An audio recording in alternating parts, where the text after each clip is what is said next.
Amigas, amigos, buenos días, bienvenidos. Estamos ya junto a ustedes con su programa periodístico De Frente. Saludamos a La Paz, a todos quienes nos siguen y a nuestro compañero de trabajo, Johnny Mendizábal. Gracias, Prisca, contentísimo de estar este fin de semana. Tenemos un programa muy especial el día de hoy, por lo que les invitamos a nuestra audiencia a compartir estos 120 minutos porque estaremos abordando un tema muy importante. Estaremos de frente al tema mujer, democracia e ideología verde. Y para ello tenemos una invitada muy especial, a quien la apreciamos muchísimo por todo lo que ha ido realizando, especialmente en defensa del medio ambiente. La cordial bienvenida a la doctora Margot Soria, copresidenta de la Federación de los Partidos Verdes de las Américas y primera secretaria nacional del Partido Verde Ecologista de Bolivia. Margot, buen día, Johnny, buen día, Prisca. Gracias por la invitación nuevamente. Es un honor estar hoy día hablando de la mujer, la democracia y la ecología. Gracias por la invitación y un saludo a todo el público de frente. Volvemos de frente al tema mujer, democracia e ideología verde. Estamos junto a Margot Soria Saravia. La doctora Margot Soria Saravia, reiteramos, es copresidenta de la Federación de los Partidos Verdes de las Américas y primera secretaria nacional del Partido Verde Ecologista de Bolivia. ¿Por qué invitamos a Margot para nosotros en un día tan importante como hoy? Son dos razones fundamentales. Una, ayer, Johnny, se celebró el Día de la Mujer en nuestro país. Y más allá de nuestras fronteras, porque bolivianas están en distintas partes del mundo que han recordado este día. Y Margot Soria Saravia, es una mujer que sin duda ha aportado bastante a la construcción de nuestro país, a la construcción de la democracia. Ahora, en busca del fortalecimiento de la democracia. Una mujer que ha tenido experiencia vasta como mujer primero, como madre y como política. Cada una de sus acciones son un ejemplo que para nosotros representan a las muchas mujeres, muchísimas, miles de mujeres que han dado todo y que no las reconocemos, no tenemos los nombres de ellas. En nombre de todas esas mujeres que han dado, que siguen dando y que van a dar su capacidad, su tiempo y hasta su vida por la democracia de los bolivianos y bolivianas, hemos invitado a Margot. Margot, gracias por estar con nosotros. Bienvenida nuevamente. Gracias, Prisca. Hablar de la mujer yo creo que es hablar de muchas cosas, pero quisiéramos conocer esa faceta de mujer de Margot Soria. Bueno, yo como mujer, digamos que tengo varias facetas. Primero voy a hablar como madre, tengo una hija, pero la pérdida de 2 hijos en la lucha por la recuperación de la democracia en la dictadura lancerista, ¿no es cierto? Yo he vivido mucho tiempo clandestina y entré en clandestinidad estando en la gestación de mi primer bebé, y por las condiciones de la clandestinidad yo no podía alimentarme ni tener controles médicos, y toda la alimentación de mi embarazo fue arroz con huevo. Es algo que me mueve siempre, ¿no? Pero nació mi bebé y se murió.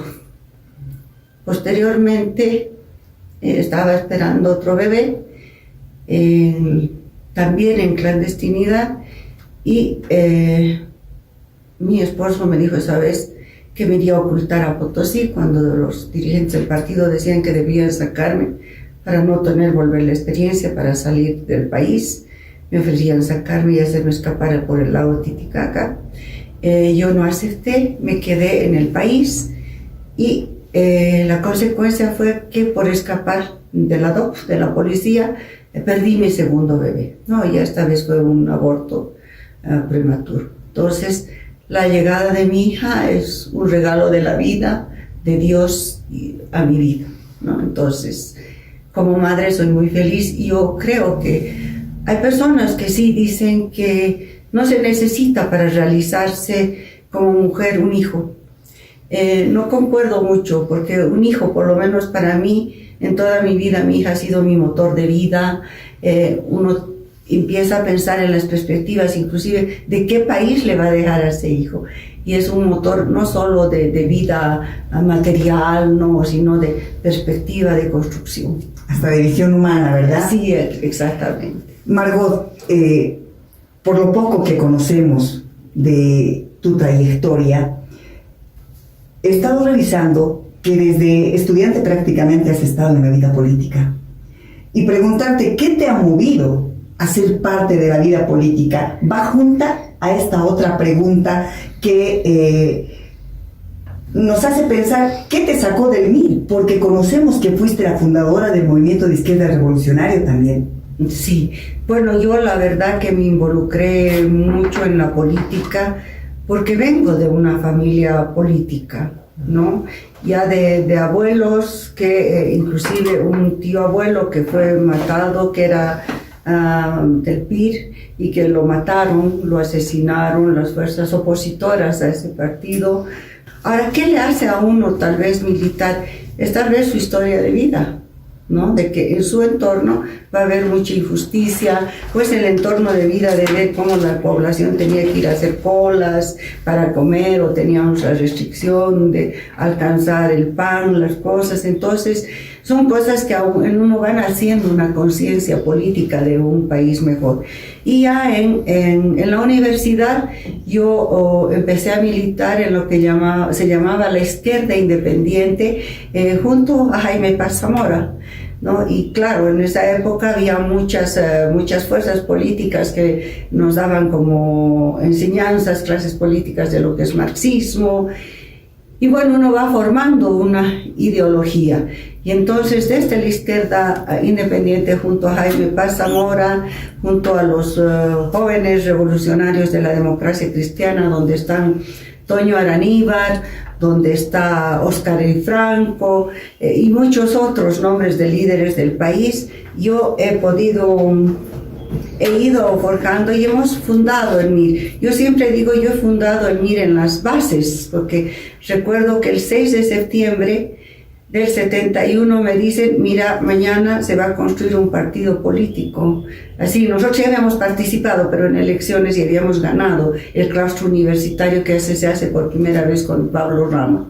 Entonces, después de eso vino la dictadura, nos metió charcos de sangre en la universidad, mató muchos de mis compañeros. Estoy haciendo un resumen muy apretado, lo que es que nos enfrentamos los universitarios en la Icacota.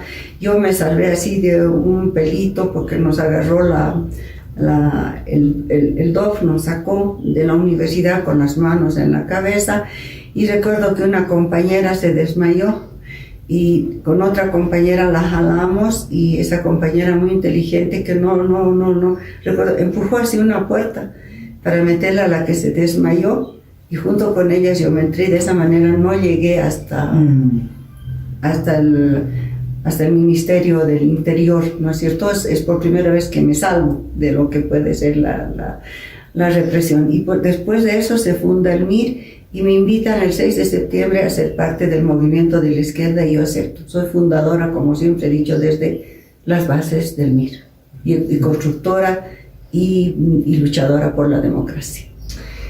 Esta experiencia de vida que es muy doloroso recordar, Margot, te estamos prácticamente llevando al pasado, porque la audiencia, estas nuevas generaciones, tienen que conocer esa memoria viva que todavía algunas personas la conservan y quizá lo mantienen en silencio. Y esto nos tiene que permitir valorar lo que ha significado construir el proceso democrático en el país. Cuán importante es en este tiempo, en esta coyuntura y todos los tiempos, Margot Joly, hablar de qué hacemos para fortalecer la democracia que ha costado vidas, sangre y tanto sacrificio de distintas maneras que ha realizado la gente. Pero las mujeres especialmente, desde tiempos de la colonización prácticamente hasta ahora, han mostrado una fortaleza y una visión y decisión increíble para poder recuperar primero la independencia y luego lograr una democracia en nuestro país, y ahora en busca de mantenerla, fortalecerla y mejorarla. Margot, ese proceso histórico sin duda es largo, pero son mujeres de todos los estratos sociales que han aportado a la construcción de la democracia.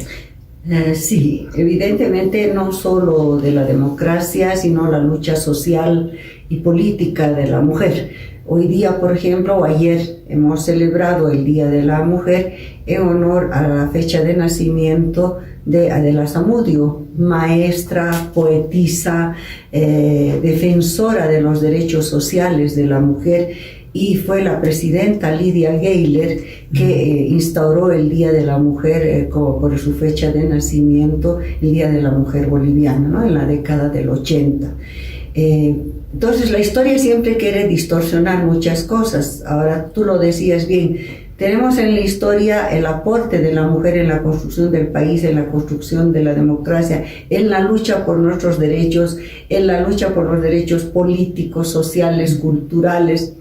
Ahí está doña Adela Zamudio, que ya luchaba por la educación laica, por el voto universal para la mujer que se da en el 52. Tendríamos que hablar no solo de Gregoria Paz en la colonia, no solo de Bartolina Sisa. En la independencia tendríamos que hablar de Juana Zurduy de Padilla, ¿no es cierto? Tenemos que hablar de las heroínas de la Coronilla. Y bueno, en la recuperación de la democracia, no olvidarnos de las 4 mujeres mineras de Domitila Chungara, ¿no es cierto?, que del sector minero, que han aportado y que han iniciado una huelga de hambre para la recuperación de la democracia. Y tenemos que hablar de muchas guerreras anónimas que no están en la historia. Por ejemplo, nadie va a hablar de mi colega, mi compañera de Nelly Aliaga, por ejemplo, que ella perdió un ojo por una granada, que cuando hacíamos una marcha de la UDP nos lanzaron granadas, la dictadura militar, y ella, por ejemplo, se le vació el ojo, pero en la historia no está su nombre, ¿no? No están nombres de otras mujeres también que se enfrentan entre propias mujeres en la historia. Yo tengo también en la época del 52, cuando tomaron las fincas, las haciendas, tengo varias historias de varias mujeres que han sufrido violación en este momento y que no están también sus nombres en la historia. Y en realidad yo quisiera rendir homenaje en el nombre de esas mujeres. También tenemos una Gloria Ardaya que ha estado en la lucha, ¿no es cierto?, por la democracia. Ustedes conocen mucho su historia, la conocen a Gloria. Podríamos hablar que se llama Loida Sánchez, que hemos construido con ella, por ejemplo, Loida el catarismo, que hemos caminado mucho con ella. Es decir, podríamos hablar y nombrar a muchas mujeres, pero tendríamos que nombrar a esa masa que ha corroborado estos movimientos, que ha estado ahí. Inclusive en la masacre de San Juan, cuántas mujeres han sido muertas como palomas porque solo se acercaban a su puerta y bajaban los tanques por la calle del cementerio, y si alguien se acercaba a su terraza no bajaban como paloma porque estábamos en estado de sitio.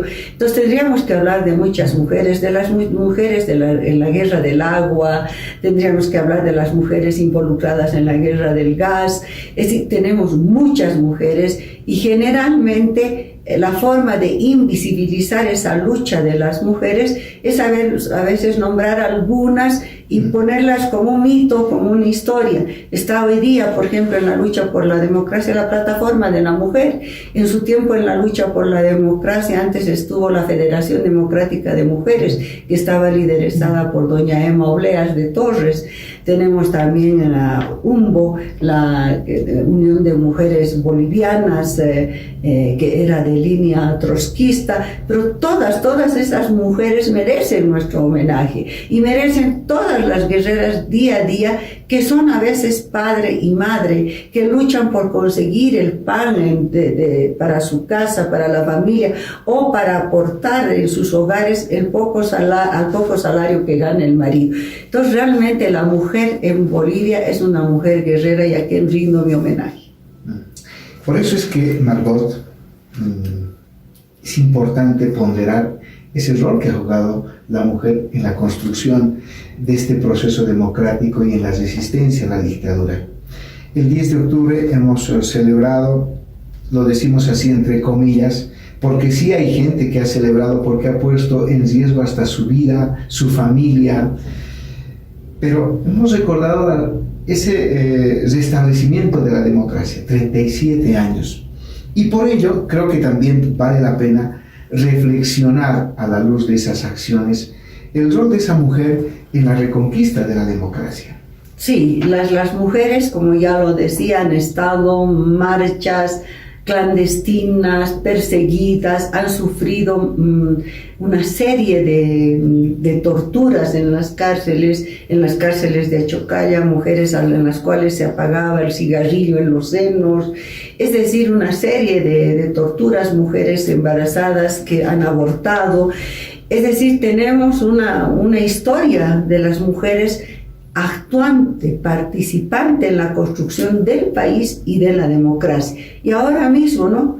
Ahora mismo siguen, ¿no?, organizándose las mujeres en diferentes frentes y con muchas luchas recientes, como el tema del aborto, que se tome como un tema de salud pública. Es decir, tenemos en todos los frentes sociales, culturales, políticos, el rol de la mujer es fundamental. Creo que Bolivia es uno de los países que tiene una alta participación de las mujeres en su construcción como país. Margot, cuando recuerdas a las mujeres en ese proceso de lucha, pues hay que entender que no solo fue el varón, las mujeres han estado ahí, decíamos, desde tiempos de la independencia, de la lucha por la independencia en nuestro país. Recordamos a una Gregoria Paz, a Bartolina Sisa, Manuela Gandarillas, Mariana Sudáñez, Juana Zurduy de Padilla, Vicenta Juristeguino, ahí está Adela Zamudio, gracias a ella se recuerda el Día de la Mujer Boliviana. Una presidenta, la segunda mujer en Sudamérica, Lidia Gayler Tejada, que fue también política desde los 1950, en fin, Domitila Barrios de Chungara y muchas otras, como decías. Hasta ahora, ¿por qué tanta la lucha, tanto el aporte? No se le ha dado el espacio necesario a la mujer después de tanta lucha y tanto aporte. Margot, ¿cuál es el análisis que haces? Bueno, es la sociedad patriarcal, machista, y bien lo decía doña Adela Zamudio en su poesía Nacer Hombre, ¿no es cierto? Ella decía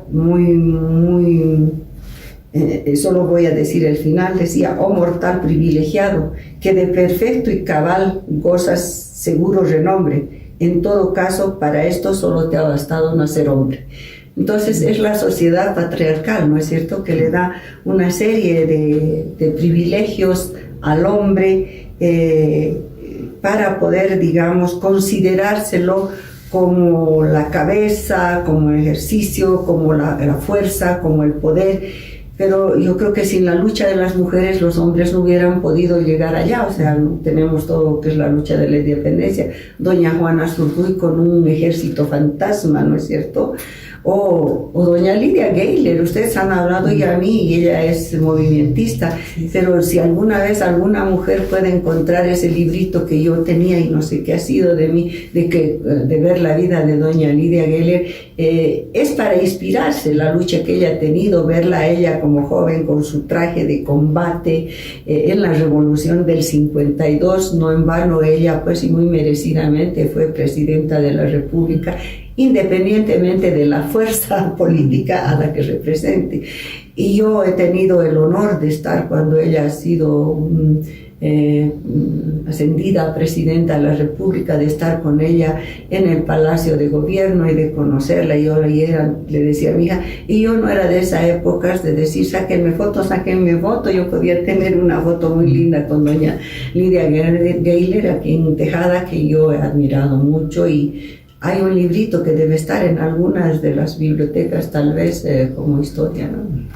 Una de las cosas que personalmente admiro, y seguramente también Prisca coincide conmigo, es esa humildad, esa sencillez y esa lucha consecuente, perseverante, tal vez entre comillas silenciosa, pero contundente de Margot Soria.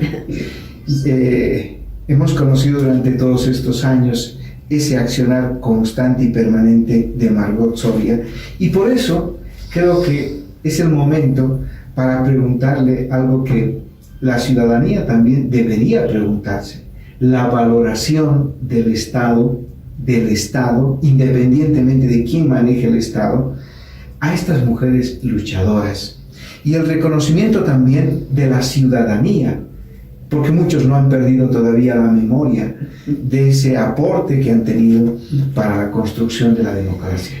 Sí, pero lastimosamente, y ahí está el machismo otra vez y están las fuerzas de poder, yo creo que hasta ahora no ha habido un Estado que haga un inventario así de las mujeres que conocen y que han hecho y saben, para llamarlas y hacerles un reconocimiento, ¿no?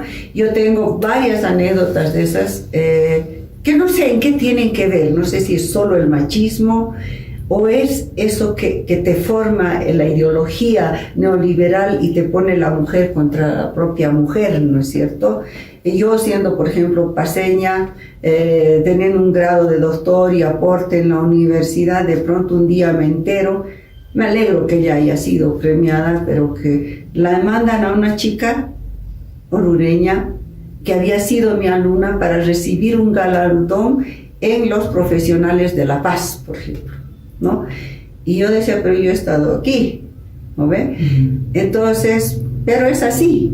Entonces son las fuerzas políticas, es la forma como vemos la sociedad, son la forma de la lucha permanente de querer tener la hegemonía de un grupo, de otro grupo, para, digamos, no reconocer. Esperemos que un día, cuando llegue un gobierno justo, y si los verdes somos, yo lo digo, ojalá podamos reconocer a todas estas mujeres, y estas mujeres figurar pues en un libro de la historia de las mujeres. Yo he nombrado aquí varias mujeres que no las van a encontrar en muchos libros y muchas lecturas. Margot,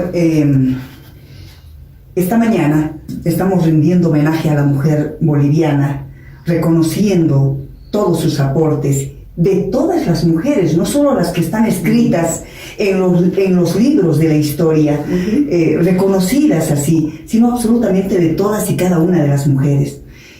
Y en ti, contigo, estamos haciendo ese homenaje porque conocemos de todos tus aportes. Sin embargo, nos preguntamos nosotros, a esta altura del tiempo, la mujer no ha podido erradicar, pese a las leyes, pese a todo lo que se habla, pese a tanto discurso, la violencia, el reconocimiento a su capacidad profesional, y no ha logrado esa equidad todavía en un gran porcentaje. ¿Qué le espera a la mujer para cerrar esto en esta realidad en la que estamos viviendo? No es que digamos que espera, la mujer sigue en la lucha, porque nosotros tenemos que, por ejemplo, agradecer a la lucha de las mujeres. Otras mujeres debemos agradecer al hecho de conseguir, por ejemplo, ser el 50% en el Parlamento, que ahí nadie nos ha regalado. Eso es producto de una larga lucha, y si empiezo a nombrar la lucha, inclusive hablando desde Adela Zamudio, que ella pedía el voto universal, desde las mujeres que pelearon en los campos de María Barzola, desde las mujeres mineras, desde Domitila Chungara, así. Es una lucha de aporte muy grande. Ahora, ¿qué es lo que está todavía? ¿Por qué nosotros no estamos consideradas y somos como lunares vistas o algo? Es porque es una sociedad patriarcal y machista. Todavía no hemos erradicado la sociedad machista, y eso se debe a un tema de educación, sobre derechos ciudadanos, una educación de igualdad que no está todavía presente. Nosotros hemos hecho un salto, y he visto que en las escuelas tratamos de dar un salto para aceptar las diferencias, que es un tema de derechos, pero lo estamos dando distorsionado, porque por donde deberíamos empezar es por la educación sobre los derechos, independientemente si seas diferente o no, porque si eres de la LGBT, tú tienes derechos iguales, y derechos a la educación, derecho a la salud, derecho al trabajo. Y eso tenemos derecho las mujeres, las hetero, los hetero. Entonces, ¿qué es lo que no hemos asumido todavía? Lo que yo digo que no tenemos una educación para el ejercicio de la ciudadanía plena. Lo que a nosotros nos educan mucho es para el ejercicio de la ciudadanía política. Así que bien, ahora podemos votar hombres y mujeres desde los 18 años, ¿no ve? Y ya nos consideran a partir de votar mayores, ya puedes tú decidir tu vida y todo eso. Pero bien, veamos en las condiciones en que está ese joven o esa joven de 18 años. ¿Tiene realmente acceso a la salud? Es invisible para la salud, ¿no es cierto? ¿Tiene derecho al trabajo? Es invisible para el trabajo. ¿Por qué? Porque no hay ni fuentes de trabajo, ¿no? Entonces, la solución para ese tema no es el que te digan mi primer empleo, que ya te entrenan un poquito y ¿dónde sales después? ¿Dónde sales? ¿No ve? Entonces, ese es el problema. El problema es que estamos en un sistema capitalista, en un sistema explotador, en un sistema injusto y un sistema patriarcal y machista. Esta descripción que haces y reflexiona a la vez, Margot, permite lanzar una pregunta que creo que deberíamos todos también empezar a reflexionar en la línea de los administradores del poder. Tanta gente anónima ha ofrendado su vida, su tiempo, su situación física, emocional, ha arriesgado hasta la familia, etcétera, etcétera, para que otros, que ni siquiera a veces han salido a marchar, ¿no?, disfrutan del poder, administrando el poder. Así es. Porque, ¿cuál era el sueño de la gente que salía a las calles? Tener justicia social. Entonces, hoy esos administradores circunstanciales del poder en democracia están cumpliendo con ese encargo social. No, vamos a hablar del gobierno actual, ¿no?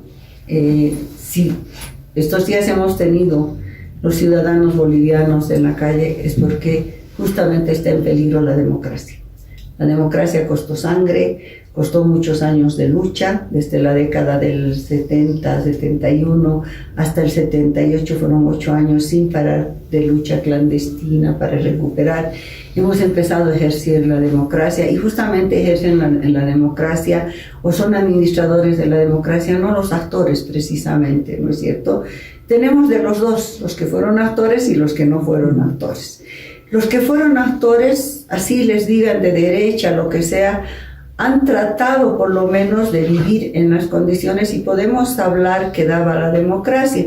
Podemos hablar, yo por lo menos puedo hablar de la nobleza de don Hernán Siles Suazo, que para preservar la democracia él renunció a su 3er año de gestión y no cumplió con tal de preservar la democracia. Yo puedo hablar del gobierno de Jaime Paz Zamora, en el que no tuvimos ni un muerto en el gobierno de Jaime Paz Zamora en la democracia, ¿no es cierto? Pero, por ejemplo, ahora es pues preocupante, porque la democracia está en peligro. Y lo más gracioso es que dicen que no estamos en dictadura, que podemos hablar lo que sea. Si pudiéramos hablar lo que sea, no hubiéramos tenido en el gobierno de Evo Morales, en todos sus gobiernos, los muertos que han habido. Los detenidos. No, los detenidos que hay. Tenemos un cocalero. No tendríamos la división y la fragmentación que hay inclusive en los organismos de base, ¿no? 2 CONAMACs, el CONAMAC orgánico y el CONAMAC oficialista, 2 centrales únicas de trabajadores campesinos, el oficial y el orgánico, el verdadero, voy a decir, porque es verdadero cuando las bases eligen a sus dirigentes, no cuando el gobierno los pone a dedo y con una ya sigla política, sino siempre en el sindicalismo boliviano ha habido una tradición de independencia política, ¿no es cierto?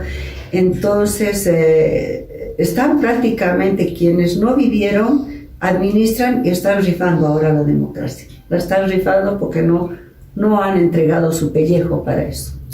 Margot, una de las no conquistas, sino de los logros por la misma lucha que tú has manifestado en tu intervención de las mujeres, se ha logrado, por ejemplo, en la Asamblea Plurinacional, 50% y algo más de mujeres. ¿no? 50% de mujeres, mitad y mitad, digamos. Sin embargo, muchas mujeres y personas nos preguntamos, ¿cuál es la calidad de haber logrado esos 50% de representación de la sociedad, ¿no es cierto? 50% de mujeres en el Parlamento, en el Senado. La calidad, ¿hay aportes buenos? ¿Cómo puedes analizar? Bueno, de frente voy a decir que no, porque nosotros tenemos un parlamento con varias mujeres, pero también sabemos que la mayoría son las mujeres y las militantes del MAS, ¿no es cierto? Y que muchas veces han sido más levantamanos que realmente el ejercicio del poder de la mujer haciendo leyes, ¿no? ¿Por qué falta esa calidad de aporte? ¿Por qué? Porque ellas no tienen formación, ellas han llegado por un tema de política, de manipuleo clientelista. Entonces tenemos, por ejemplo, ha habido una ministra que en este momento no me acuerdo el nombre, pero que inclusive ha justificado las bromas machistas de Evo Morales, o han justificado los actos bochornosos de ofensa a las mujeres, personajes o personeros de gobierno que ebrios han faltado a las mujeres, o que para qué pues, qué vamos a hacer si son hombres, han dicho, ¿no es cierto?, que hay que permitir. Entonces quiere decir que estas mujeres no entienden ni su papel, ni su rol político, ni han entendido lo que ha sido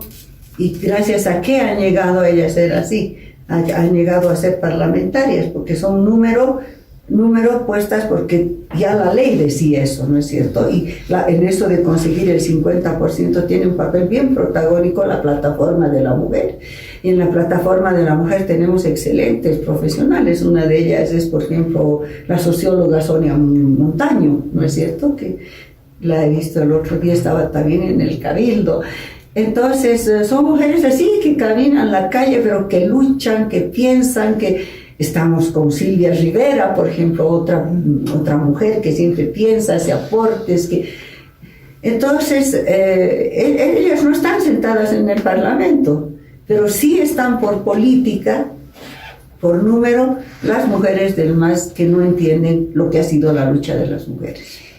Cuando pensamos en la calidad, creo que es bien importante que hubiera habido un avance en un 50% las mujeres, mitad y mitad en el Parlamento, pero al mismo tiempo un aporte de calidad, por lo menos en esa medida, y no vemos, y duele mucho, no importa de qué partido sea, que las mujeres, no todas, hay mujeres que sí son un gran aporte, tanto en el MAS como en los partidos de la oposición. Sin embargo, creemos que una gran mayoría no lo está haciendo, y duele saber que la mujer, si sigue así, estaría siendo utilizada por los políticos varones para conseguir sus objetivos de poder. ¿O cuál es el análisis que haces? No, lógicamente es parte de la manipulación del clientelismo, de las cotas de poder que se manejan. Yo te soy sincera, muy rara ministra mujer ha tenido una participación coherente en discurso de las del MAS, ¿no?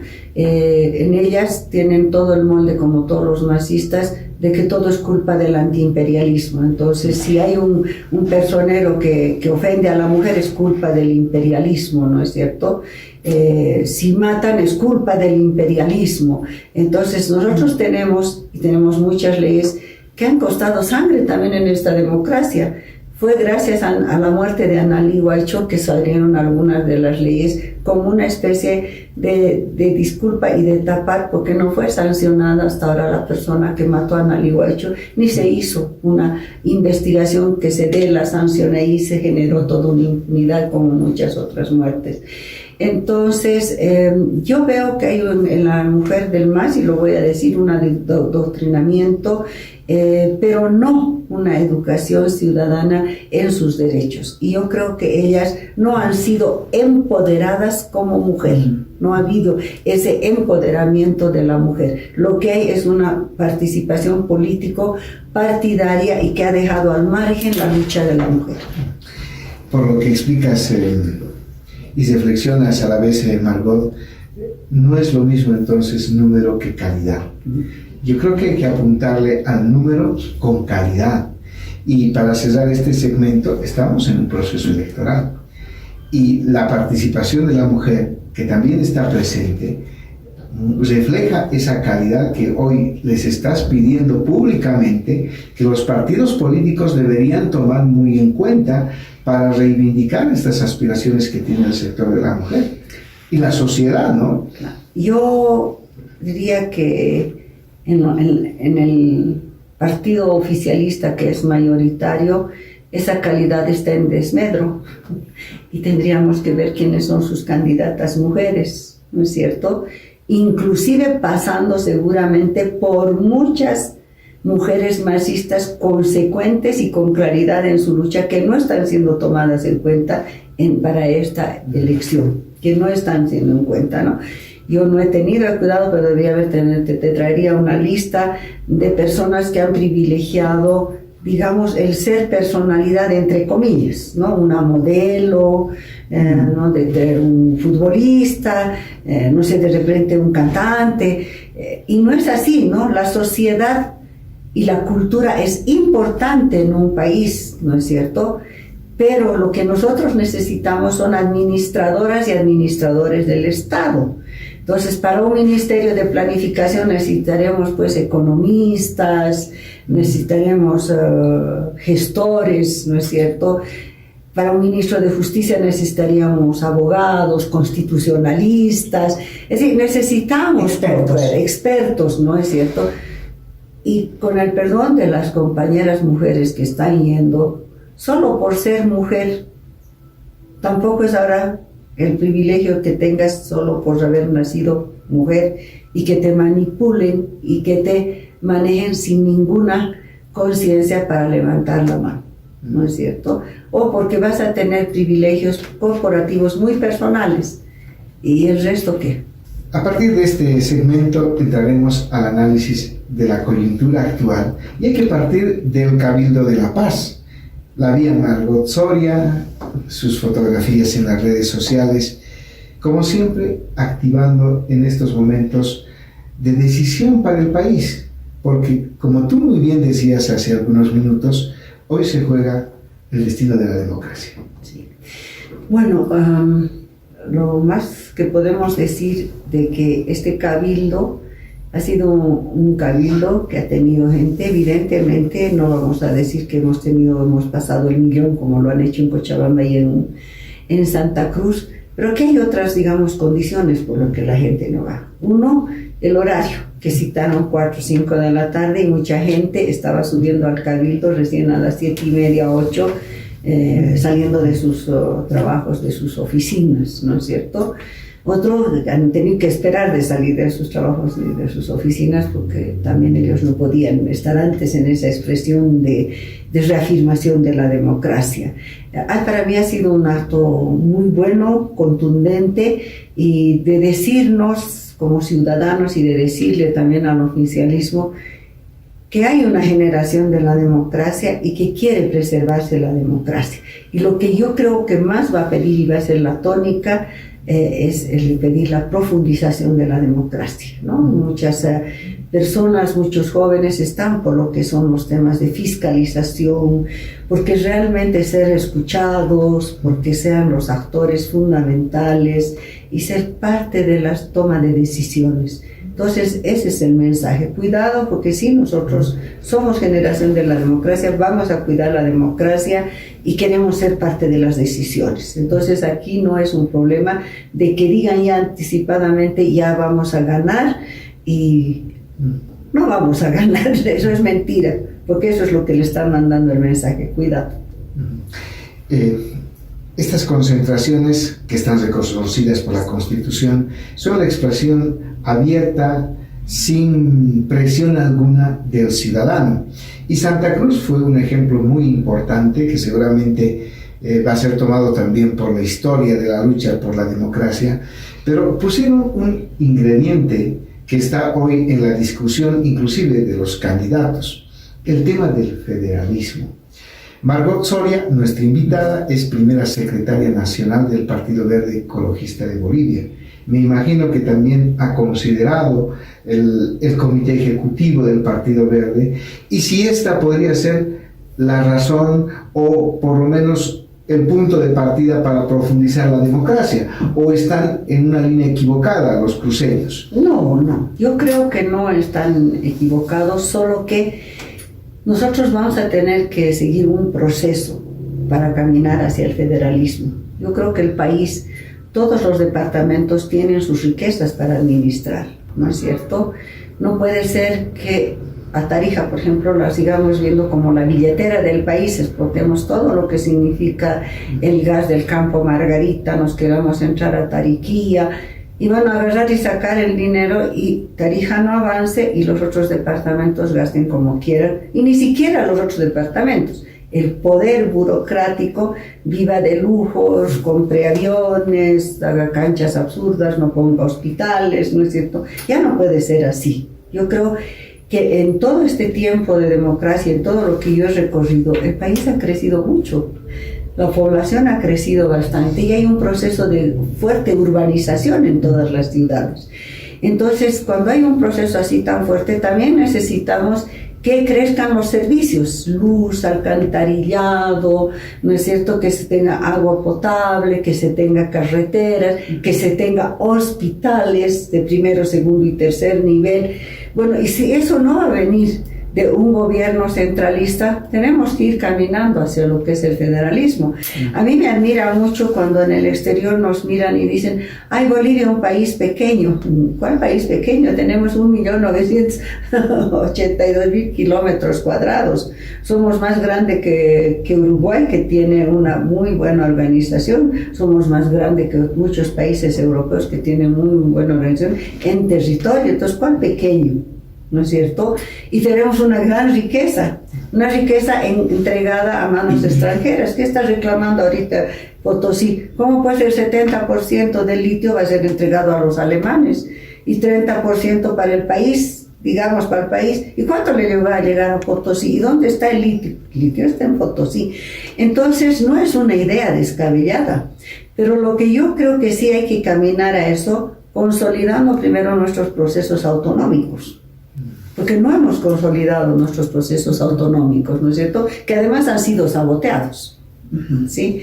Entonces, para mí, en un proceso de construcción y de educación a la ciudadanía, tendríamos que consolidar nuestros procesos autonómicos, tener una visión como poder regional y entrar a lo que es el federalismo. Nosotros, el 2013 nos invitaron al Alto, me acuerdo, al partido, para hablar sobre el federalismo, y pensaron que cuando nos plantearon estos ciudadanos del Alto el federalismo, nosotros íbamos a decir ¡no! Y se encontraron con una respuesta: de acuerdo con el federalismo, consolidemos las autonomías y algo más. Como verdes, más allá, exigiríamos una división de ecosistemas para impulsar la producción en el país, ¿no es cierto? Entonces, por ejemplo, tenemos en la Argentina la Pampa Argentina. De alguna manera Bolivia estaba, la República de Bolivia estaba proyectada como ecosistemas, el altiplano, los valles y el trópico, ¿no es cierto? Cosa que se ha, digamos, diluido con esto del Estado plurinacional. Entonces, el federalismo es algo que permitiría la distribución de los ingresos con justicia y nos permitiría a los bolivianos vivir en igualdad de condiciones y de calidad de vida. Ese es el tema. Entonces no tenemos por qué asustarnos. Claro, los centralistas y que quieren gastarse la plata de los departamentos y de los recursos naturales y comprar muchos aviones y muchos helicópteros solo para ellos o hacerse un hospital privado, no van a querer nunca pues federalismo, jamás. Pero tenemos muchos ejemplos de países federalistas que tienen una excelente organización. Tenemos Estados Unidos, tenemos nuestro vecino el Brasil, y no nos olvidemos que el Brasil años atrás, en todo esto de su federalismo y su política de Estado bien concreta, era la 7ª economía del mundo.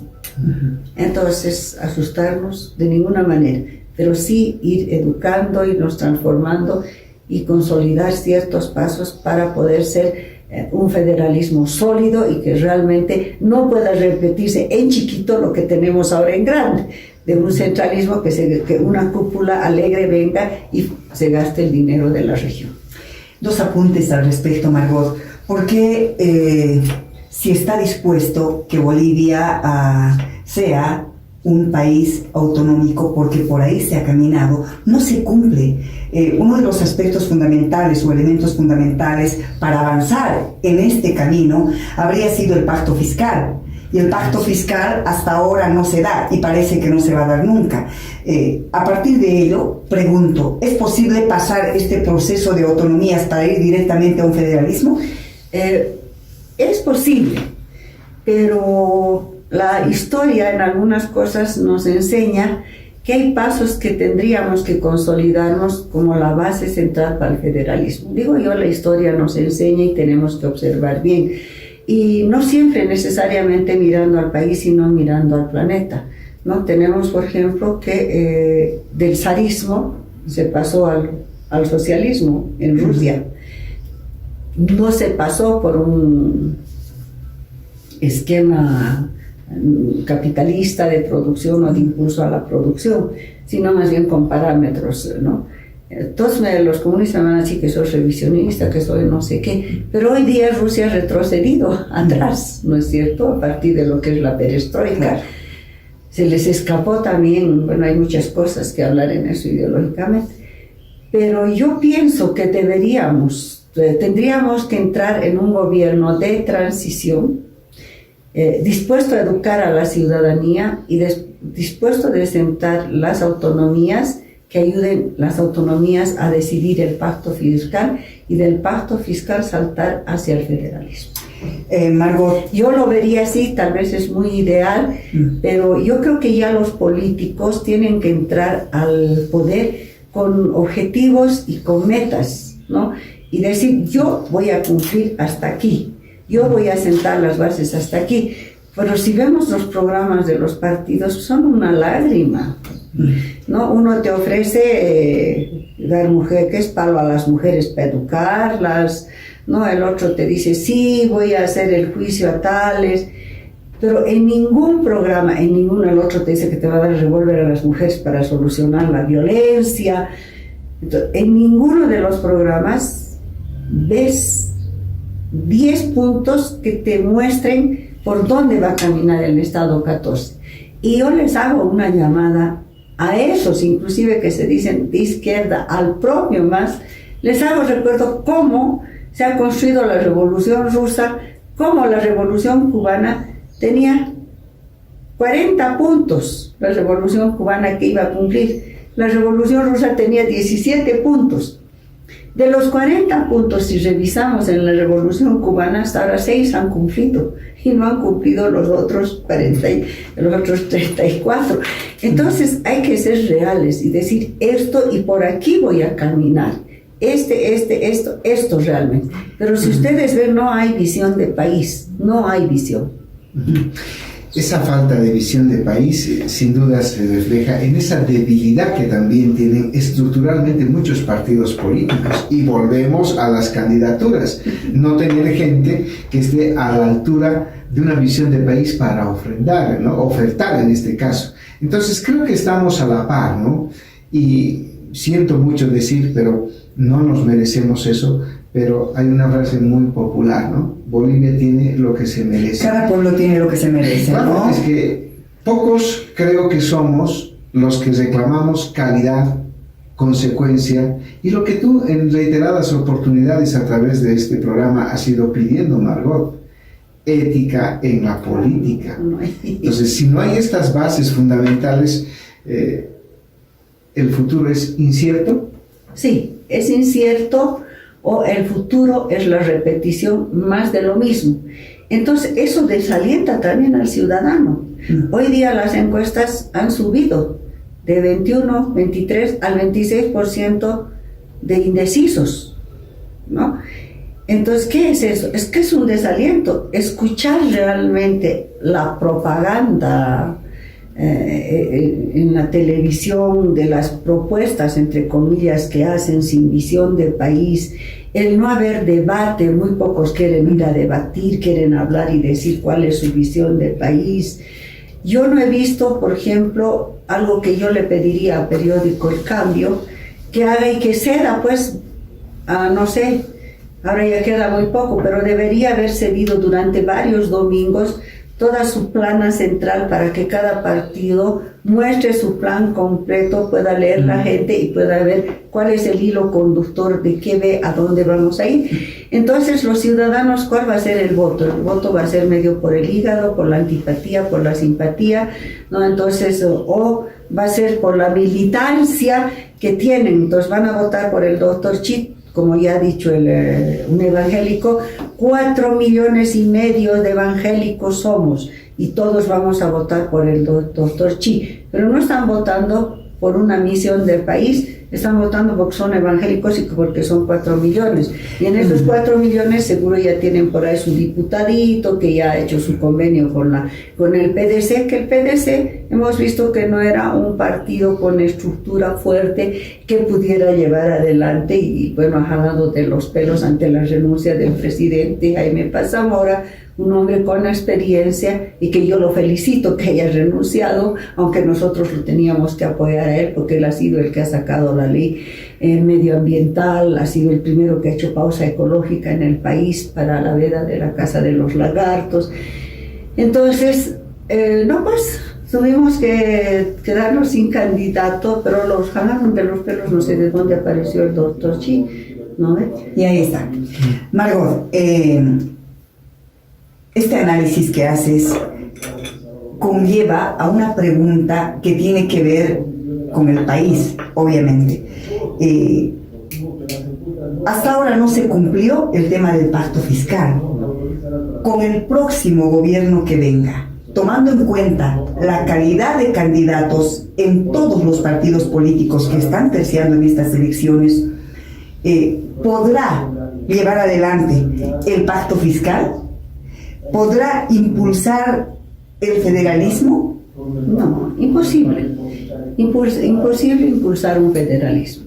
Yo creo que un gran compromiso con el país del que suba debería ser consolidar las autonomías caminando hacia el federalismo. Si vuelve criterio, ¿no? Simplemente como si vuelve el MAS, no lo va a hacer. No va a haber pacto fiscal y autonomía. Ya nos ha mostrado 14 o 13 años de lo que es y cómo maneja el Estado. Claro, porque ahora hay que pedir permiso para todo, se quejan los gobernadores para poder hacer obras, inclusive hay que pedir permiso al gobierno central y a las instancias centrales. No solo pedir permiso. El tema es que hay que esperar la voluntad de decirle, sí, estoy contigo, te apoyo, no sé qué, para que te dé dinero. Porque si alguien se pone en contra de él, no tiene dinero, por lo tanto no hay obras a nivel departamental con los gobernadores. Y lo más gracioso que ya nos ha mostrado cómo gobierna Evo Morales en algunos lugares ha sido gobernador, en otros lugares ha sido alcalde, ¿no es cierto? Porque él es el que inaugura que una acera, inaugura Evo Morales, por favor déjenle eso al alcalde. Y ni siquiera los alcaldes deberían inaugurar esas aceras, deberían pues los directores de obras públicas. Por favor, hemos perdido el norte de lo que significa la conducción del país. Entonces no tiene que hacerse un hospital, tiene que ir a inaugurar Evo Morales. Y ojo, si en esa región, si el gobernador o el alcalde es del MAS, va a tener hospital y va a tener. Si no es, no va a tener y no va a tener fondos para actuar. Entonces, en esas condiciones, ¿podrá el gobierno tener la nobleza voy a decir, porque ya, ¿qué puedo decir? Ética no tiene, no voy a acudir a su nobleza, de hacer un pacto fiscal? No lo va a hacer nunca, porque si se afirma, grave no se espera el autoritarismo. A ver quién más lo mira mal ahora. Frente a esta lectura que estamos haciendo de la realidad, necesariamente hay que preguntar a Margot Soria, primera secretaria nacional del Partido Verde Ecologista de Bolivia, ¿cuál la posición de su partido frente a estas elecciones? Sí. Bueno, nosotros estamos todavía, y aunque no creo, el lunes vamos a definir en un debate que vamos a tener de una reunión de los dirigentes, todavía estamos en debate, ¿no? Muchos de los dirigentes piensan que deberíamos decir a los militantes que voten por quien cree. Y yo pienso que no es así. Yo que dirijo el partido ya les he dado mi posición y les he dicho que hay que concentrar el voto en torno a Carlos Mesa, ¿no? Nosotros no le estamos pidiendo nada, no le estamos pidiendo el Ministerio de Medio Ambiente, nada en absoluto. Estamos hablando como ciudadanos verdes que creemos en este momento necesitamos afirmar y recuperar la democracia. Y creo que tenemos que buscar el triunfo de Carlos Mesa. ¿Y cómo se busca el triunfo? Solo concentrando el voto en torno a él. Porque votar en otras fracciones va a ser realmente dispersar el voto. Y ojo, yo quiero decirlo públicamente, he escuchado un comentario entre pasillos políticos que me dijeron ayer que ningún partido va a perder su personalidad jurídica. Y yo he dicho, a ver, un ratito, ¿cómo es eso que ninguno desde ahora ya van a saber que no va a perder? Sabemos quién maneja el Tribunal Supremo Electoral. Entonces, ahí viene el interrogante. ¿El Tribunal Supremo Electoral va a hacer un fraude de tal manera que contente a todos y que nadie pierda? Y en ese que no hay nadie pierda, todos sabemos públicamente que hay unos que son funcionales al MAS. Entonces, ¿a qué estamos caminando con eso de que ninguno va a perder? Por otro lado, ese que ninguno va a perder su personalidad jurídica y que ya nos amenazan, va para consolidar la fragmentación de las alcaldías. Ojo, entonces yo hago un llamado a la ciudadanía boliviana, no se deje engañar. Nosotros en este momento tenemos que salvar la democracia y tenemos que salvar al país, ¿sí? Y para caminar por un pacto fiscal, para caminar hacia un federalismo que desean todos los ciudadanos cruceños y que es una propuesta y de repente está apoyado por otros países o por otros departamentos como Tarija, por ejemplo, yo les diría, concentremos el voto, concentremos en el segundo. Es una actitud consecuente, porque recuerdo que ya en agosto, Margot Soria, como primera secretaria nacional del Partido Verde Ecologista de Bolivia, sacó un pronunciamiento, un documento público, exhortando en ese entonces a la unidad de los partidos de la oposición. Sí, el 2017, en agosto, nosotros hemos sacado y hemos llamado, hemos dicho no a la fragmentación, por favor que se una toda la oposición. No han hecho caso y han caminado y se han subido a las elecciones muy apurados de todas las cosas. Ahora cuando decimos por favor unámonos, muchos deberían retirarse ya, si quieren al país, ya deberían retirar sus candidaturas, pero la ambición corporativista y la pérdida de visión de lo que es país les hace mantener, o la ilusión de llegar, seguramente bajo esta promesa ahora de que nadie va a perder la personalidad jurídica, un hito que trae llegar al Parlamento. Pero cuidado, ese un hito puede venderse muy fácil o lo pueden comprar muy fácil si no es consecuente, porque uno sí puede pelear, ¿no? Pero también a veces decimos que una golondrina no hace verano y se puede saltar bien facilito al otro lado. Entonces yo creo que lo más consecuente es eso, lograr la unidad, y muchos deberíamos pensar en eso.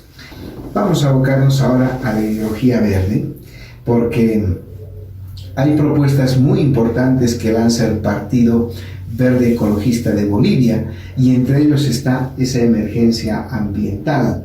Partiremos de ello para después proyectar lo que va a pasar en las subnacionales, Margot. Sí, la verdad ya el nuevo gobierno, si quiere salvar y empezar los 200 años de reconstrucción que va a durar la chiquitanía, tendría que lanzar una ley de emergencia ambiental, no declarar solo emergencia ambiental. La emergencia ambiental se declara, digamos, el momento que está ardiendo, para poder recibir, de acuerdo a las normas que se establecen por las Naciones Unidas en el programa para el calentamiento global, por el programa PUMA que se llama, es para poder mover recursos de que en ese momento te ayude. Pero nosotros ya, si queremos ser una Bolivia que camina hacia lo ecológico y queremos ver un nuevo paradigma y una nueva forma inclusive federal de organizarnos, tendría el nuevo gobierno sí que poner las bases y sacar una ley de emergencia ambiental. ¿Qué significa la ley de emergencia ambiental? Que tendría que anular todos esos decretos que han permitido lo que ha pasado con la Chiquitanía, ¿no? Primero tendríamos que anular ese decreto que permite usar el uso del fuego para el chaqueo. Tendríamos que anular el decreto 3973, sí, ¿no es cierto? La ley 1171, si no me equivoco. O sea, son varios decretos que tienen que ver con la tenencia de la tierra, con la dotación. Todo eso tendría que anularlo, primera cosa, en la emergencia ambiental. Perdón, ¿y eso significaría desplazar totalmente a la ley ambiental que existe o no? No. La ley ambiental es una cosa. La emergencia ambiental significa que se eliminen todos los factores que permitan que nuevamente se suceda un chaqueo, entre comillas, como el que ha habido, o que se destinen tierras tan arbitrariamente para colonizar con el motivo de los votos, ¿no? De traer de una población a otra población, bajo promesas, así. O sea, tienen que de nuevo hacerse una planificación en conjunto con el INRA de dotación de tierras. Primera cosa. O sea, frenar esa migración interna con intereses electorales nada más. Nada más, tiene que frenarse, ¿no? Esa migración, y la ley de emergencia ambiental tendría que ya sentar las bases de los fondos, de cómo se va a recuperar la Chiquitanía. Decían que van a reforestar, por ejemplo, la Chiquitanía. Y yo decía, por favor, tienen que reforestar con árboles nativos. ¿Qué quiere decir? Que tenemos que empezar a buscar cuáles eran los árboles que daban en la región, qué es lo que da. Entonces no podemos llevar árboles que nos erosionen la tierra. O sea, por ejemplo, no podemos plantar coca, ¿no es cierto?, porque va a erosionar la tierra y ahí estamos yendo contra la seguridad alimentaria. No podemos entregar para que críen ganado. Entonces, si nosotros tenemos una visión ecológica, tenemos que pensar que no podemos entrar solamente porque queremos vender carne bovina a la China o a la India, que ahora ya están consumiendo mucha carne, porque primero, si queremos volcarnos en una visión federalista inclusive hacia el país, tendríamos que ver nuestro consumo interno, nuestro inventario ecológico de nuestra región, qué tenemos, qué podemos producir. Porque la ideología y la propuesta de un desarrollo sostenible y sustentable implica para nosotros ver una economía primero de autosustentabilidad para nosotros y después cómo vivimos de esos productos también hacia afuera. Por ejemplo, nosotros podríamos sacar, yo lo dije y ahora es el Perú el que vende mucho, podríamos haber plantado muchas paltas. La palta de Bolivia es de muy buena calidad y en varias regiones tenemos hasta variedad de paltas, ¿no? En Sucre, por ejemplo, tenemos una palta que parece mantequilla así negrita, ¿no ve? Y en Alemania, en Europa, una palta de un mediano tamaño cuesta 8 euros. Entonces nos podríamos exportar, ¿no? En Europa, en todo ese mercado, privilegia mucho lo que es la producción ecológica, sin agrotóxicos, y nosotros podríamos construir con la basura compost. Es decir, es un cambio de visión, ¿no? De todo lo que es el país y de todo a caminar. Entonces, la ley de emergencia ambiental es urgente. Sin andar lejos, yo decía el otro día, nuestro país vecino ya, el Perú, tiene su ley de emergencia ambiental. En Perú, ¿no? Y tienen otros países, yo decía que tienen 1000 ciudades y 800 países ya tienen ley de emergencia ambiental mirando el desarrollo sostenible y sustentable. Entonces es muy importante. Planteado de esa manera, realmente sería y es imprescindible una ley de emergencia ambiental. Pero Margot, tú estás a la cabeza del Partido Verde en el país y mientras tú hablabas yo me ponía a pensar, tanto conocimiento, tantos insumos, tendrías que hacer algo, volver a la vida activa de tu partido político para que puedas de una manera por lo menos un poco más activa hacer que estos criterios, estos análisis, esta visión pueda ir quedándose no solo como huella, sino también parte de la acción del ser humano, porque para entender al Partido Verde simplemente hay que entender cuidar la naturaleza y la biodiversidad. No sé si estoy equivocada. Sí, cuidar la naturaleza, la biodiversidad y en síntesis cuidar la vida en todas sus formas, porque si cuidamos la naturaleza, la biodiversidad, cuidamos animales, cuidamos plantas, cuidamos el equilibrio ecológico, estamos cuidando la vida humana, ¿no es cierto? Pero está bien difícil que, digamos, cualquiera de los partidos pueda entender, pese que tienen en sus filas ecologistas. Yo no he visto un hilo conductor de esa visión ecológica de país en las propuestas, ¿no? Y nos hemos ofrecido, yo tengo que decirlo públicamente, a varias fuerzas como asesoramiento y como propuestas para que lleven a cabo el plan y la propuesta verde dentro de sus planes. Y lo repito por segunda vez, el único con el que habíamos coincidido y coordinado es con el presidente Jaime Paz Zamora, que él tenía un pilar ambiental para desarrollar dentro de su propuesta de gobierno.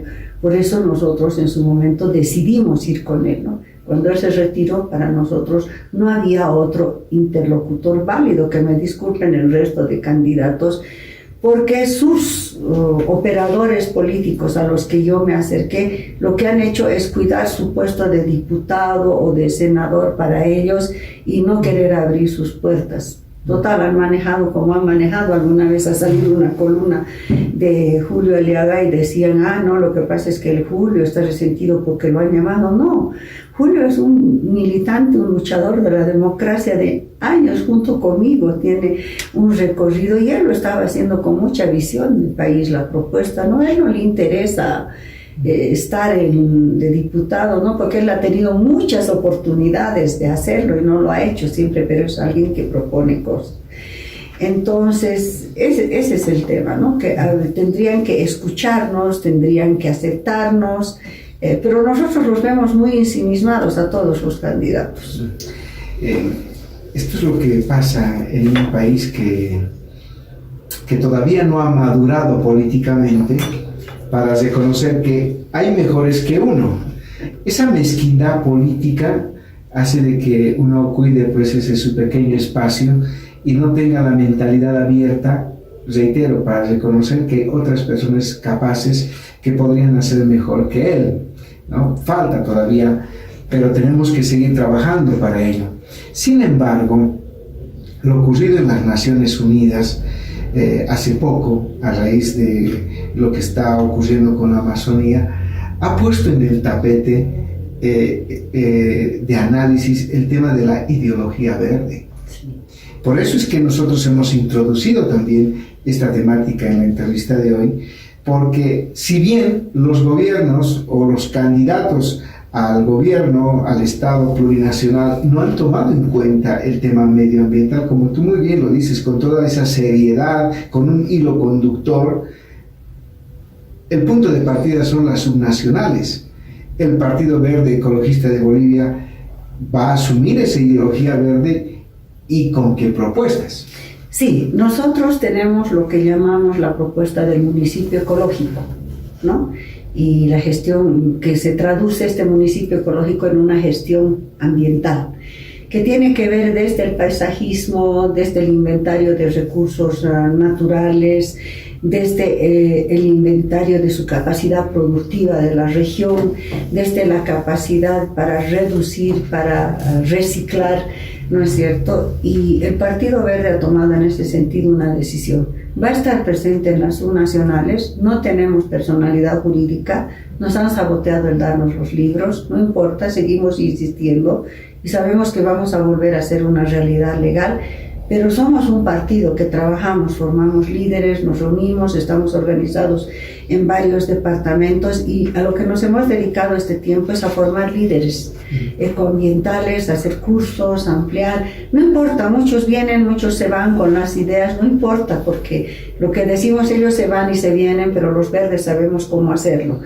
Y vamos a hacer acuerdos. ¿no? Acuerdos regionales con quien quiera realmente hacer un municipio ecológico. Así sea un municipio muy chiquitito, pero nosotros vamos a estar en las municipales para demostrarles cómo se hace un municipio ambiental. ¿Qué es la ideología verde? La ideología verde es una nueva forma de pensar y una nueva forma de actuar. Alguna vez hemos hablado que ideológicamente, por ejemplo, el neoliberalismo, el liberalismo, toma como eje central de su pensamiento la individualidad y la utilización, la utilitariedad que se puede dar a las cosas, ¿no ve? Entonces, y se traduce en una cosa, inclusive cuánto tienes, cuánto vales, que va mucho a lo que es lo material. Si nosotros vemos en una síntesis lo que fue la supuesta ideología que hubiera estado presente en el país socialista, que no es, y que es realmente ofender inclusive a Marx en sus planteamientos y la utilización de lo que es la dialéctica para el análisis, torcer la dialéctica a mi favor o manejar conceptos gramscianos y forzarlos en una realidad que no es. Generalmente la teoría marxiana como paradigma, como ideología, te plantea una justicia social y una distribución igual de lo que es la riqueza. Pero estos dos paradigmas, estas dos ideologías ya son insuficientes ahora, porque estamos viendo de que el hombre en esa su búsqueda de producción para distribuir con más justicia ha ido hacia la producción con lo que son la energía fósil y ha producido un calentamiento global que ha dañado la Tierra. Entonces estamos viendo que no había sido solo producir, generar industrias por generar la marca, el consumo, no, y hemos empezado a mirar desde que se empiezan a descongelar los glaciales, empieza a haber un calentamiento global y tenemos que empezar a ver a otra forma de vivir. Entonces se cambian las categorías, se habla de colectivismo, se habla de un desarrollo sostenible, sustentable, se habla de utilizar los recursos naturales sí con racionalidad y pensando de forma sostenible, sustentable, preservando para las próximas generaciones. O sea, es una visión diferente. Margot, ¿por qué a los líderes de los partidos políticos, de todos, les cuesta trabajo pensar en ese color verde, pensar en cuidar la naturaleza, la biodiversidad y la vida misma? ¿Cuáles son los riesgos de pensar así y de pensar en eso que tú dices, en una ecología verde? Es que yo creo que la humanidad en sí está traspasada hegemónicamente por la ideología capitalista extractivista, por el consumo. Es una sociedad de consumo. Y ese pensamiento es hegemónico en el planeta, hegemónico en muchos jóvenes, en muchas personas. Entonces hay que cambiar la forma de pensar. Entonces Europa tiene años de educación ambiental y por eso surgió una Greta Thunberg, ¿no es cierto? Una adolescente que empieza a luchar por el planeta. Nosotros tenemos todavía muy poca conciencia ambiental y lo dije los días de las marchas, de cuando Greta llamó a ese movimiento mundial. Yo pensaba ver con toda ilusión, porque siempre veo jóvenes ecologistas que dicen no a los partidos políticos, no a los partidos. Pensaba ver pues entonces una masa de jóvenes ecologistas marchando y mi tristeza fue grande porque no llegamos a lo que yo pensaba. Yo más o menos me estaba imaginando como el cabildo, que iba a haber así un movimiento verde con esa cantidad de gente y no fue así. Entonces mi conclusión es, no hay conciencia verde, todavía no hay la conciencia ecológica y ese es uno de los grandes desafíos para el Partido Verde. Independientemente de con quién vamos a trabajar, con quién tengamos que hacer alianza, alguien que esté dispuesto a educar en la ideología verde para que podamos cambiar. Y que va de brazo la educación por las autonomías, federalismo y ecología verde. Ya vamos hilando un poco las ideas en la línea de que para tener autonomía tienes que llegar a través de un proceso. Y esta ideología verde también te exige un proceso vinculado con la educación. Pero todo esto tiene que tener también un motor fundamental, es el modelo económico. Si muchos no le dan importancia es porque el modelo es extractivista. En cambio, la ideología verde tiene otro modelo económico. Expliquemos un poco estas diferencias para entender de esos desafíos que hoy está planteando el Partido Verde Ecologista de Bolivia con miras a los municipios, a las gobernaciones, porque desde ahí se tiene que empezar con este proceso de educación. Nosotros todos vivimos en Bolivia además una economía extractivista. Y para nosotros es más fácil reclamar, por ejemplo, Potosí ahorita. No, el litio no se lo llevan todo. ¿No ve? ¿Por qué 70% a Alemania y por qué 30% solo a Bolivia y qué nos va a tocar a nosotros? ¿No ve? Eso es estar pensando solo en una economía extractivista basada en los recursos naturales. Pero vayamos a ver Potosí. Potosí no es solo la parte urbana del Cerro Rico de Potosí, no solo es la parte del litio. Potosí tiene una capacidad productiva alimentaria interesante, porque hacia la región de la frontera con Sucre, por ejemplo, tiene realmente cabeceras de valle y valles que pueden producir frutas, duraznos, es decir, nosotros podemos hacer mermeladas enlatadas, podemos hacer una cosa que el país debería pensar seriamente, y en el caso de Tarija, es incrementar la producción de vino, por ejemplo, ¿no? Y sacarlo así, pero como sale el vino chileno al exterior, nosotros ya deberíamos, y nosotros que ya somos en Tarija medalleros de oro, ¿no es cierto?, que han ganado varios concursos en Francia y todo. Entonces deberíamos ya tener una economía planificada en base a los recursos naturales y que nos permitan una seguridad también alimentaria, nos permitan trabajo, nos permitan generar industrias, inclusive, como les digo, la región de entre Sucre y Potosí, hay una región donde producen duraznos, muy lindos duraznos, podemos hacer pues mermeladas, podemos construir, o sea, tenemos que ver la capacidad productiva de la región, ¿no? En un desarrollo sostenible y sustentable no es necesariamente pensar en lo que son los recursos naturales para lo que es la producción de energía.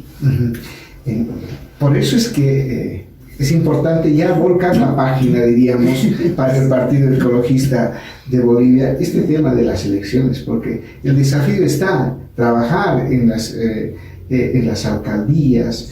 Como tú decías, me gustó lo que decías, no importa el municipio pequeño, pero hay que empezar por algo, porque esto ha de tener un efecto multiplicador, porque la ideología verde no solo es las plantitas, sino, como tú decías, Margot, es calidad de vida. ¿Y quién no quiere calidad de vida? Y eso es lo que no están ofreciendo los partidos en esta campaña electoral, calidad de vida. Y entonces, ¿qué es la calidad de vida? Seguramente se estarán preguntando. Vayamos un poco a aterrizar en este término o en estas dos palabras para que la gente vea qué futuro le puede esperar, ¿no?, a partir de cambiar su mentalidad. Calidad de vida significa que tú llenes satisfagas tus necesidades básicas, ¿no es cierto? Todo lo que necesitas, salud, educación, trabajo, y que eso surja de tu propia región, ¿no es cierto? O sea, sostenible y sustentable en tu región. O sea, que no mires solamente para mirar y vivir del estaño, para vivir del litio, para vivir del mutún, sino que tenemos mucha capacidad productiva que no la estamos explotando en Bolivia y en los departamentos. Yo he tenido la suerte de viajar mucho por el país y de conocer. Por ejemplo, si nosotros vamos más adentro de lo que se llama Cajuata, si no me equivoco, si es adentro de Sorata, más arriba, más adentro, en esa región da muy lindas chirimoyas y da un buen maní, un maní de granos grandes, muy bueno, muy sabroso. Y ese maní, por ejemplo, no lo exportamos. Y les cuento quién consumiría, por ejemplo, bien rapidito y al lado nuestro vecino, el maní, Chile. Porque en Chile les gusta mucho el maní y muchos chilenos vienen a comprar maní boliviano, ¿no? Eso no sabemos, por eso digo, no hacemos ni un inventario de los recursos que tenemos. Entonces se trata de mirar la producción desde otro ámbito, no solo de la explotación de los recursos que produzcan energía fósil para acabarnos todo y después decir, ahora de qué vivimos, y empezamos a buscar otra cosa. Un día fue el estaño, ahora será el litio, ahora será el mutún, que acabamos el hierro, y así no estamos dejando nada a las generaciones. Margot, yo quiero resumir en ese cuidado de la naturaleza y de la biodiversidad, en el cuidado de la vida misma. Porque si no cuidamos la naturaleza ni la biodiversidad, nuestra salud y por tanto la vida de los seres humanos está en serio riesgo. Ahora mismo ya está amenazada mundialmente. Y mundialmente han habido varios encuentros internacionales, mundiales, de los gobiernos de los distintos países y autoridades que tienen que ver con el hecho del medio ambiente y el cuidado de la naturaleza. Hay mucho discurso muy, muy bueno, pero ningún gobierno se atreve a cambiar esto. No se atreven a cambiar desde las cabezas, pero además la gente tiene su propia responsabilidad también de aporte. ¿Dónde hay que cambiar? ¿Mentalidad de los gobiernos y la educación misma, o cuál es el principal cambio que debe haber? Vamos a tener que empezar por las políticas del gobierno y por la educación al ciudadano, ¿no es cierto? Porque evidentemente los gobiernos no quieren cambiar y tienen miedo porque estamos en una economía capitalista transnacionalizada y hay muchos convenios que se han hecho con las transnacionales. Entonces tampoco ahora vas a poder votar y decir a las transnacionales váyanse de una vez, ¿no es cierto? Entonces hay que empezar a ponerles el desafío a las propias empresas de producir de otra manera, ¿no es cierto? Por eso ya las transnacionales lanzaron el ataque contra Greta, ¿no? Thunberg, dijeron de que detrás de ella estaba una empresa sueca, ¿no? de energía sustentable. Entonces, qué bien, decía yo, que esté otra empresa que sea de energía sustentable, en base a energía eólica, energía solar. Entonces, va a ser un proceso largo y es una lucha. Y los verdes ya han empezado en Europa esta lucha a la cual nos hemos sumado nosotros hace 45 años, ¿no? Entonces, es larga la lucha, es largo el camino, y es así. En su momento tuvo un gran camino y guerras, la Primera, la Segunda Guerra Mundial, que se enfrentaron los dos paradigmas, lo que es el capitalismo frente a lo que es un planteamiento marxista, socialista, que infelizmente se quedaron en eso, en un enfrentamiento, y que lo hegemónico extractivista terminó de arrastrar a lo que es hasta el socialismo 21. El hegemónico no tuvieron la capacidad realmente de consolidar otro modelo, porque es muy fuerte, pues el imperialismo, es cierto, es muy fuerte, pero tenemos que empezar a cambiar, Ahora ya no es para pasar al socialismo, ahora ya es para pasar al ecologismo, a la ecología. Debemos destacar que las mujeres deben avanzar hacia una ciudadanía plena, con todos los derechos e igualdad de oportunidades, según el análisis de la doctora Margot Soria. La segunda conclusión, que me parece muy importante subrayar, está referido a los procesos autonómicos, los mismos que se deben ir profundizando para llegar al federalismo con igualdad de condiciones y calidad de vida. El Partido Verde de Bolivia propone para el próximo gobierno promulgar una ley de emergencia ambiental para enfrentar la reconstrucción de las zonas afectadas por los chaqueos. Como una cuarta conclusión, es importante subrayar, con miras a las elecciones subnacionales, empezar a construir los municipios ecológicos. Y finalmente, tenemos también que poner en el tapete de la discusión la propuesta de la doctora Margot Soria, que lanza como desafío el profundizar el análisis de la ideología verde como una forma de vida sostenida y sustentable. Bueno, de esta manera hemos llegado al final de su programa periodístico de frente. Hemos estado conversando, analizando del tema Mujer, Democracia e Ideología Verde. Muchísimas gracias a toda nuestra radio audiencia. También, Margot, gracias por tu tiempo y por haber compartido este análisis con la audiencia de Radio Compañera 106.3, el programa periodístico de frente. Gracias, Prisca, gracias, Johnny, y gracias a los radioescuchas. Y simplemente decirles, piensa verde y actúa verde. Margot, voy a aprovechar para comprometerte. Nos gustaría escuchar tu análisis de lo que va a acontecer el próximo domingo. Vamos a estar coordinando tu tiempo para que puedas ser nuestra principal analista en torno a los resultados de las elecciones. Sí, gracias, yo me comprometo, voy a estar. Nos vamos, Margot. Un abrazo para todos, muchas gracias otra vez, que tengan un bendecido fin de semana. A ustedes por habernos acompañado. Mañana el reprise, después de transmisión del fútbol a las 19:30 por Radio Compañera 106.3.